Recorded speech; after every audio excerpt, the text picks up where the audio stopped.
Hello guys, welcome to my channel. আজকে বাংলাদেশের football match ছিল নর্থ কোরিয়ার এগেনস্টে ওমেন্স এশিয়া কাপ 2026-এর এবং নর্থ কোরিয়া 5 গোলে জিতে গেছে। এটা অবশ্যই আনএক্সপেক্টেড কিছুই না। তারা র্যাঙ্কিংয়ে 9 নম্বরে এবং আমরা 112। সো এটা আগে থাকতেই আমরা ভাবছিলাম এরকম কিছু একটা হবে এবং এরকমই হয়েছে। ইনফ্যাক্ট তাদের 3টা গোল সাসপেন্ড হয়েছে ফাউল, অফসাইড এবং হ্যান্ডবলের জন্য। ওই 3টা গোল বাদ দিয়ে এরা টোটাল 5টা গোল করছে।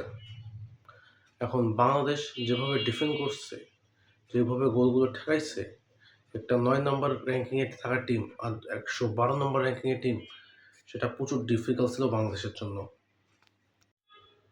এখন অনেক সিজনাল ফ্রেন্ড আছে যারা শুধু সিজনেই খেলা দেখে এবং অনেকে আছে শুধু স্কোর কার্ড দেখে। আমি যখন লাইভ খেলাটা দেখতেছিলাম অনেকেই কমেন্ট করতেছিল লাইভে যে কি খেলতেছে, ভালো খেলতেছে না, হ্যান ত্যান অনেক কিছুই করতেছিল। তো কার সাথে কারা খেলতেছে সেটাও দেখতে হবে। কোথায় তারা 9 নম্বরে আর কোথায় আমরা 112।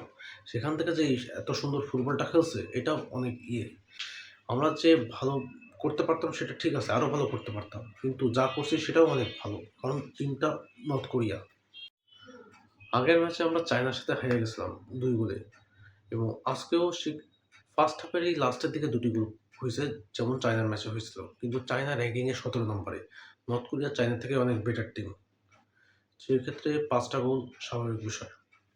মানে গোল আরও কম হতে পারতো, কিন্তু 5টা গোল হয়েছে, এটা আমি এর জন্য প্রস্তুত ছিলাম অ্যাকচুয়ালি। এখন যেটা হওয়ার ছিল সেটা হয়ে গেছে। নেক্সট কী হবে সেটা নিয়ে ভাবা উচিত।